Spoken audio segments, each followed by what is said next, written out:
r/AskReddit by Reddit tells. What would you say was the biggest historical docu? 1944 Battle of Arnhem, 16,000 Nazis vs 740 British soldiers. Germans sent a message to discuss terms of surrender. British Commander J. Frost: sorry, we don't have the facility to take you all prisoners. Good old British humour. In 11th century Scotland, a prince beheaded a Norse chief, Viking, and hung the head on his saddle as a trophy. The Viking had a large tusk of a tooth, and while riding this punctured the prince's knee, resulting in him dying from blood poisoning. Josip Broz Tito, not sure if counts as docu, but is forger badass. Stalin kept sending assassins to kill Tito. They all failed. So Tito sent Stalin a letter that roughly said, "Please stop sending assassins after me, or I will have to send one against you, and I will not have to send another." Stalin had the Iron Curtain, Tito had the Iron Balls.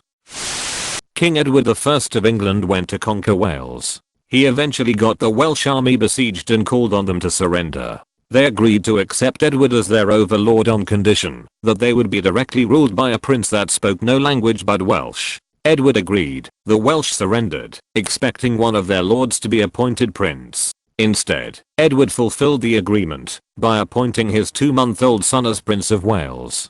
Technically correct because the child couldn't speak at all yet, so didn't speak any non-Welsh language, and a big foo to the Welsh. Genghis Khan had no interest in invading the Middle East. He did, however, send 2 emissaries to the Khwarezm, Persia, Empire. The Sultan of Khwarezm killed them both. This prompted a Mongol invasion so fierce and destructive it is considered to have set the Middle East behind hundreds of years. During the Battle of Stamford Bridge, between English King Harold Godwinson and Norse King Harold Hardrada, according to Snorri Sturluson, before the battle a single man rode up alone to Harold Hardrada and Tostig. He gave no name, but spoke to Tostig, offering the return of his earldom if he would turn against Hardrada. Tostig asked what his brother Harold would be willing to give Hardrada for his trouble. The rider replied 7 feet of English ground, as he is taller than other men. Then he rode back to the Saxon host. Hardrada was impressed by the rider's boldness, and asked Tostig who he was. Tostig replied that the rider was Harold Godwinson himself. https://n.wiki.battle_of_Stamford_bridge. After a bloody battle, both Hardrada and Tostig along with most of the Norwegians were killed. Although Harold Godwinson repelled the Norwegian invaders, his army was defeated by the Normans at Hastings less than 3 weeks later. You win some, you lose some. Julius Caesar was captured by pirates. He was ransomed for a sum he deemed insulting, and told them to up it. He also told them that, if he was released, he would hunt them down and crucify them. The ransom was paid, and Caesar was released. He then hunted down said pirates, and crucified them. Edit, Silver? This post is worth gold. Up it or I'll hunt you down and crucify you. When a guy tells you that, if you release him, he'll hunt you down and crucify you, and you release him anyway, that's on you. Reminds me of Charles Manson. He was in jail, and was up for parole. He told the parole board he didn't want to be released, and if he was he would probably kill a bunch of people. He was released, and he went on to kill a bunch of people. He hasn't been paroled since.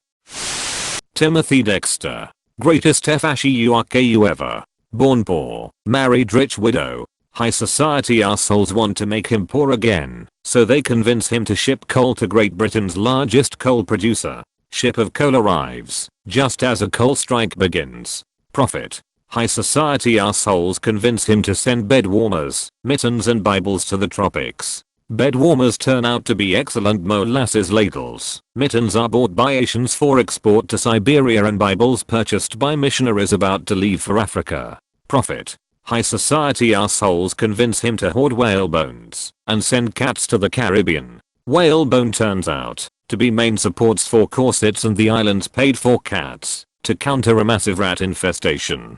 Profit. Writes in an unintelligible book with no punctuation. When critics pointed it out, he releases a second edition with an entire page of periods, commas, question marks, etc., so that the critics could salt and pepper the text as they pleased. It's now a collector's item.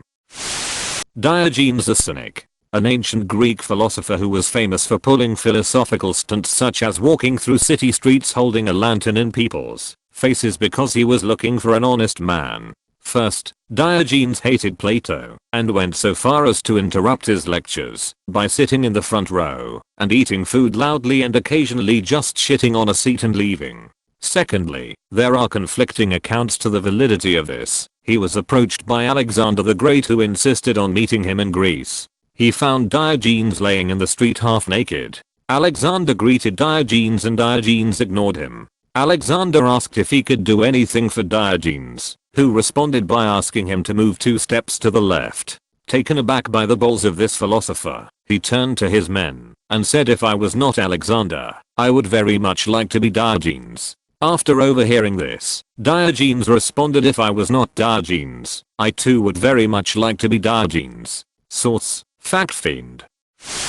Napoleon asked the Spanish government if he could march through Spain to invade Portugal. Not wanting to anger him, the Spanish delegation agreed. Napoleon's army walked completely unharmed to Madrid, where the Spanish king was waiting to greet them with a large ceremony. The French then held the king and the government hostage, thus taking the Kingdom of Spain with no casualties. Probably not the biggest, but still pretty big. So this lad named King Christian of Denmark walked in, usurped the King of Sweden, and a very traitorous priest crowned him king. Then he invited a bunch of nobles from Stockholm, including who would be the father of the next king, Gustav I, not to be confused with Gustavus Adolphus, his grandson, to a coronation feast. It was all fine and good until Christian locked all doors and decided to go full on Game of Thrones with everyone, executing each of them one by one the next day. It came to be known as the Bloodbath of Stockholm and was succeeded by a number of similar massacres all over the country. While it isn't historically significant, Mao being next level petty to Khrushchev when the latter had a state visit in China. Prior to that, Mao felt disrespected on an earlier trip to Moscow in 1949 for Stalin's 70th, when he was denied even the shortest of meetings with the birthday boy. Now Mao could have gotten some petty payback, but he waited 8 goddamn years for this one. He did his homework on Khrushchev and learned that the Soviet leader couldn't swim. So one day during this visit, Khrushchev shows up to the scheduled meeting, only to find out 2 things. 1. The meeting is taking place poolside, and 2. Mao's in a bathing robe, a swimsuit and slippers. Mao gets in the pool and strongly urges Khrushchev to join him. Mao's swimming around in the deep end and there's poor, portly Nikita Khrushchev standing in the shallow end with a look that says, "Oh fuck me." Depending on whose description of the swimming assistance that was provided to Khrushchev, Kisina called it water wings. The humiliation of the second most powerful man in the world is amazing. You have the leader of PRC reveling in this payback, literally swimming laps around the leader of the USSR, who's saddled with swimmies. Here's the full story on it. I love this story so much. I read that John Paul Jones, when his ship was trapped by an enemy fleet, rowed out in the middle of the night into the fleet, identified which was the flagship, painted on the side, to be destroyed by John Paul Jones, and rowed away. The next morning, he sailed straight into the middle of the fleet and sank that ship. Thanks for watching. Like and subscribe so we can get the gold and silver together.